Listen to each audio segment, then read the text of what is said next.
Hello everyone, I welcome you all in today's biology class. In this class, we are going to start genetic disorders from the lesson heredity and variation. तो previous class में हमने Mendel's experiment on monohybrid cross and Mendel's experiment on dihybrid cross. ये जो experiments है जो कि Mendel ने inheritance का लॉ बताने के लिए जो एक्सपेरिमेंट्स किए थे पी प्लांट पे वो हमने स्टडी किए हैं। तो आज के क्लास में हम डिस्कस करने वाले हैं सम जेनेटिक डिसऑर्डर्स। तो what is the meaning of genetic disorders? तो genetic disorders means the diseases और disorders occurring due to abnormalities in chromosomes and mutations in genes are called genetic disorders. So previous class में हमने chromosomes का जो structure है वो study किया है, जीन्स जो है वो कहाँ पे प्रेजेंट होते हैं ये भी हमने देखा है। तो जो एबनॉर्मेलिटीज आते हैं क्रोमोसोम्स में और म्यूटेशंस आते हैं जीन्स में, तो उसकी वजह से जेनेटिक डिसऑर्डर्स हो सकते हैं। तो म्यूटेशन का मीनिंग क्या है?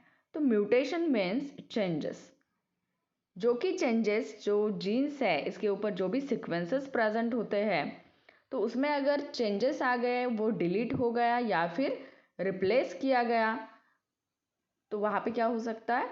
म्यूटेशन हो सकता है, जिसकी वजह से जो ऑर्गेनिज्म है वो जेनेटिक डिसऑर्डर से सफ़र हो सकता है। तो क्रोमोसोमल एबनॉर्मेलिटीज़ में क्या होता है? तो क्रोमोसोमल एबनॉर्मेलिटीज़ में या तो क्रोमोसोम का जो नंबर है वो इंक्रीज होता है या फिर डिक्रीज होता है। और ऐसा भी हो सकता है कि कहाँ पर डिलीशन हो गया या फिर ट्रांसलोकेशन हो गया है, कौन से? तो पार्ट में क्रोमोसोम के। ट्रांसलोकेशन का मीनिंग क्या है? तो ट्रांसलोकेशन मीन्स जो ट्रांसफ़र होता है या फिर एक प्लेस से दूसरे प्लेस पे जो चेंज होता है, मूवमेंट होती है, तो उसको हम कहते हैं ट्रांसलोकेशन। तो क्रोमोसोमल एबनॉर्मेलिटीज में आते हैं इंक्रीज और decrease in numbers and deletion और translocation of any part of chromosome. तो यहाँ पे अगर हम डिसऑर्डर जो क्रोमोसोमल एबनॉर्मेलिटीज के हैं इनकी बात करते हैं तो यहाँ पे हम 3 सिंड्रोम स्टडी करने वाले हैं। First one is Down syndrome, second one is Turner syndrome and third one is Klinefelter syndrome. तो ह्यूमन बीइंग्स में नॉर्मली 46 क्रोमोसोम्स प्रेजेंट होते हैं in the form of 23 pairs. 46 chromosomes in the form of 23 pairs. तो इसमें great variation हमें देखने के लिए मिलता है इनके साइज में, इनके शेप में, जो कि हम पेयर्स प्रेजेंट होते हैं ह्यूमंस में उसमें। तो इन पेयर्स को नंबरिंग किया गया है। यहाँ पे मैंने नॉर्मल ह्यूमन कैरियोटाइप जो है ये दिखाया है। तो इसमें नंबरिंग देखिए 1 से लेकर यहाँ पे 22 तक नंबरिंग है और एंड पे सेक्स क्रोमोसोम दिखाया है मेल और फीमेल में। तो जो 22 पेयर्स होते हैं वो होते हैं ऑटोसोम्स के और जो 1 पेयर होती है वो होती है एलोसोम्स की। एलोसोम्स यानी कि सेक्स क्रोमोसोम्स। तो फीमेल में XX क्रोमोसोम प्रेजेंट है, तो मेल में XY क्रोमोसोम प्रेजेंट है। यानी कि फीमेल में ये जो ऑटोसोम्स है ये 44 क्रोमोसोम्स यानी कि 22 पेयर्स प्लस XX और मेल में 22 पेयर्स यानी कि 44 क्रोमोसोम्स ऑटोसोम्स के प्लस XY क्रोमोसोम। तो ये क्या है? ये जो यहाँ पे चार्ट लिया है ये है नॉर्मल ह्यूमन कैरियोटाइप का चार्ट। अब हम स्टडी करने वाले हैं कि इसमें अगर चेंजेस हो गए, यहाँ पे अगर नंबर इंक्रीज हो गया या फिर नंबर डिक्रीज हो गया, तो कौन से डिसऑर्डर से ह्यूमंस सफ़र हो सकते हैं। तो इसमें एक बात हमें ध्यान में रखनी है कि ये जो ऑटोसोम्स है यानी कि 22 पेयर्स है, इसमें अगर चेंजेस होते हैं यहाँ से लेकर यहाँ तक, कौन से भी पेयर में या कहाँ पर भी, तो इसका जो इम्पैक्ट होता है या इफेक्ट होता है ह्यूमंस पे, तो वो हो सकता है फिजिकली या फिर मेंटली। यानी कि फिजिकल और मेंटल एबनॉर्मेलिटीज आ सकते हैं अगर ये ऑटोसोम जो है इसमें अगर चेंजेस होते हैं तो। बट अगर ये जो सेक्स क्रोमोसोम है इसमें अगर चेंजेस हो गए, इसके जो नंबर्स है इसमें अगर चेंजेस हो गए तो यहाँ पे क्या हो सकता है, स्टरिलिटी आ सकती है। स्टरिलिटी यानी कि वो जो ह्यूमन होता है तो वो बेबी को बर्थ नहीं दे सकता है। तो ये हमें ध्यान में रखना है कि ऑटोसोम्स में जो भी चेंजेस होने वाले हैं तो उसका जो इफेक्ट होगा तो उसमें आ सकता है एबनॉर्मेलिटी इन फिजिकल और मेंटल कैरेक्टरिस्टिक। तो ये हमने इन जनरल बात की है, ये जो कैरोटाइप है नॉर्मल ह्यूमन का उसके बारे में। अब हम स्टडी करेंगे वन बाय वन ये जो 3 सिंड्रोम्स हैं उनकी। तो 3 सिंड्रोम में से जो फर्स्ट वन है वो है डाउन सिंड्रोम। तो यहाँ पे मैंने ये कैरोटाइप का चार्ट लिया है और यहाँ पे देखिए जो 21st नंबर की जो पेयर है इस पे आपको क्या चेंजेस देखने के लिए मिल रहे हैं। तो यहाँ पे कितने क्रोमोसोम्स हैं, 3। तो ये क्या है, ट्राइसोमी कंडीशन है। ट्राइसोमी जिसमें ट्राई, ये आपको सिंपली वर्ड से आप ध्यान में रखिए, यहाँ पे बहुत कंफ्यूजन हो सकता है। तो जो डाउन सिंड्रोम है इसमें ट्राइसोमी कंडीशन है। तो ट्राइसोमी कंडीशन है लेकिन कहाँ पे है, तो ऑटोसोम्स के पेयर्स में है। यानी कि इसका जो इफेक्ट होगा वो क्या होगा, मेंटल और फिजिकल एबनॉर्मलिटी। तो हम बात करते हैं कि डाउन सिंड्रोम में ये जो चेंजेस होते हैं, तो यहाँ पे मैंने चार्ट लिया है।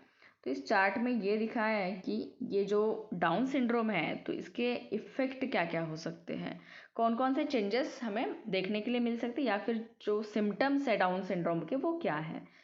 तो सिम्टम्स की अगर हम बात करते हैं तो जो चिल्ड्रन सफ़र होते हैं डाउन सिंड्रोम से वो मेंटली रिटार्डेड है, यानी कि उनका जो ब्रेन है वो डेवलप नहीं होता है। यहाँ पे जो लिटिल फिंगर है इनका, यहाँ पे आपको सिंगल एक लाइन दिख रही है, क्रीज जो है ये सिंगल क्रीज देखने के लिए मिलती है पाल्म के ऊपर। ये जो टोज है इसमें गैप देखने के लिए मिलता है फर्स्ट एंड सेकेंड टोज में। जो ईयर्स होते हैं वो स्मॉल होते हैं, नोज फ्लैट है, neck short and wide, short height, short fingers, scanty hairs, single horizontal crease on palm, and life span जो होता है वो 16 to 20 ईयर्स का होता है जो चाइल्ड इस डाउन सिंड्रोम से सफ़र होते हैं। तो डाउन सिंड्रोम में 46 क्रोमोसोम्स की जगह पे 47 क्रोमोसोम्स हैं, जिसमें 21st नंबर की जो पेयर है उस पर 3 यानी कि ट्राइसोमिक कंडीशन आती है एवरी सेल में। तो ये जो डिसीज़ है या सिंड्रोम है वो है डाउन सिंड्रोम, जिसमें 46+1 यानी कि trisomy condition on 21st chromosome हमें देखने के लिए मिलती है। ये हो गया फर्स्ट सिंड्रोम। अब हम नेक्स्ट सिंड्रोम की बात करते हैं, जिस सिंड्रोम में मोनोसोमी कंडीशन आती है। Mono means single. तो मोनोसोमी कंडीशन जहाँ पे आती है, मोनोसोमी कंडीशन आती है एक्स क्रोमोसोम में, तो हम कहते हैं उसको टर्नर सिंड्रोम। तो यहाँ पे ऑटोसोम्स के 22 पेयर्स, और यहाँ पे अगर आप देखते हैं तो एक्स क्रोमोसोम, सेक्स क्रोमोसोम जो है इसमें एक्स क्रोमोसोम प्रेजेंट है और loss of second sex chromosome है। तो इससे आपको पता चला होगा कि ये जो है ये नॉर्मल अगर होता तो यहाँ पे क्या होना चाहिए था, एक्स एक्स, यानी कि ये जो सिंड्रोम होता है वो फीमेल में देखने के लिए मिलता है। तो Turner syndrome arises due to either inheritance of only one X chromosome from parents or due to inactivation of the gender related part of X chromosome। तो यहाँ पे जो नॉर्मल कंडीशन 44+XX होनी चाहिए तो उसकी जगह पे जो वुमेन सफ़र होती है टर्नर सिंड्रोम से तो उसमें कंडीशन होती है 44+X। तो ये क्या है, मोनोसोमी कंडीशन एक्स क्रोमोसोम पे। ये ध्यान में रखना है कि जो मोनोसोमी कंडीशन है वो कहाँ पे है, तो एक्स क्रोमोसोम पे है। तो ये है टर्नर सिंड्रोम। तो इसमें जो फीमेल होते हैं तो उनमें जो सेक्सुअल चेंजेस होने चाहिए थे जो कि प्यूबर्टी के टाइम पे होते हैं तो उसमें फेल्योर आता है। यानी कि ये जो सेक्सुअल कैरेक्टरिस्टिक्स होते हैं जिसमें चेंजेस हमें देखने के लिए मिलते हैं प्यूबर्टी के टाइम पे, तो वो चेंजेस इसमें नहीं होते हैं। तो ये जो फीमेल्स होते हैं जो इससे सफ़र होते हैं तो उसमें जो मेंस्ट्रुएशन का पीरियड होता है या मेंस्ट्रुअल साइकिल होती है तो वो भी मतलब जो उसका जो पीरियड होता है नॉर्मल वो up to the age of 40 to 45 होता है, बट जो फीमेल सफ़र होते हैं टर्नर सिंड्रोम से तो उसमें ये बहुत जल्दी मेंस्ट्रुएशन का एंड होता है। और ये जो फीमेल्स होते हैं वो फर्टिलिटी जो ट्रीटमेंट होती है, फर्टिलिटी की जो ट्रीटमेंट होती है उस ट्रीटमेंट के विदाउट उस ट्रीटमेंट को फॉलो किए ये जो फीमेल्स होते हैं वो क्या बेबी को बर्थ नहीं दे सकते, यानी कि वो इनेबल होते हैं to conceive a child without fertility treatment. तो ये है टर्नर सिंड्रोम जो कि वुमेन्स में फीमेल्स में देखने के लिए मिलता है, जिसमें मोनोजोमिक कंडीशन आती है एक्स क्रोमोसोम पे। अब हम बात करते हैं थर्ड सिंड्रोम की, जो कि है लाइनफेल्टर सिंड्रोम। तो लाइनफेल्टर सिंड्रोम में यहाँ पे आप ऑब्जर्व कर सकते हैं XXY 22 ऑटोसोम्स के पेयर से, और जो सेक्स क्रोमोसोम की पेयर है इसमें ट्राइसोमिक कंडीशन है, यानी कि XXY है। यानी कि ये जो सिंड्रोम है ये सिंड्रोम हमें मेल्स में देखने के लिए मिलता है। तो मेल में XY क्रोमोसोम होना चाहिए जिसकी जगह पे XXY क्रोमोसोम, ऐसी कंडीशन बनती है। यानी कि ट्राइसोमिक कंडीशन आती है, बट कहाँ पे ट्राइसोमिक कंडीशन है तो सेक्स क्रोमोसोम में ट्राइसोमिक कंडीशन देखने के लिए मिलती है, यानी कि यहाँ पे एक एक्स्ट्रा एक्स क्रोमोसोम है। तो यहाँ पे कंडीशन बनती है 44 + XXY।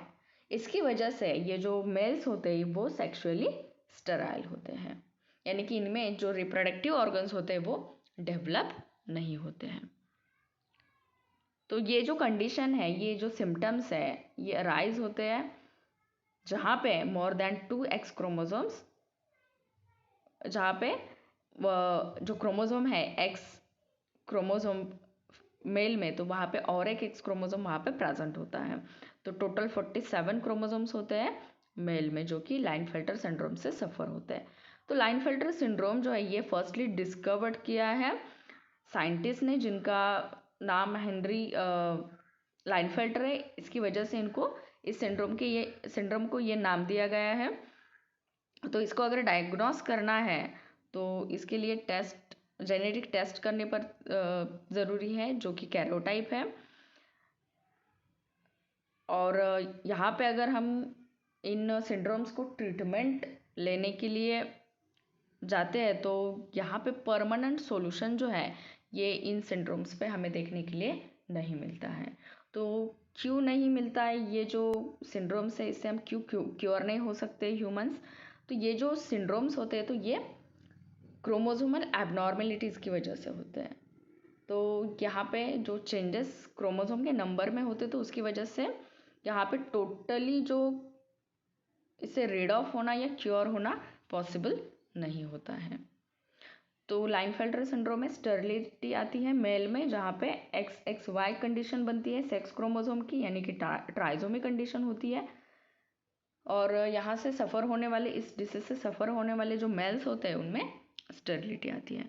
तो यहाँ पे हमने डिसऑर्डर्स जो कि क्रोमोसोमल एबनॉर्मेलिटी के हैं, ये 3 डिसऑर्डर्स हमने यहाँ पे डिस्कस किए हैं। तो नेक्स्ट क्लास में हम देखने वाले जो disorders because of mutation in genes होते हैं वो कौन कौन से हैं।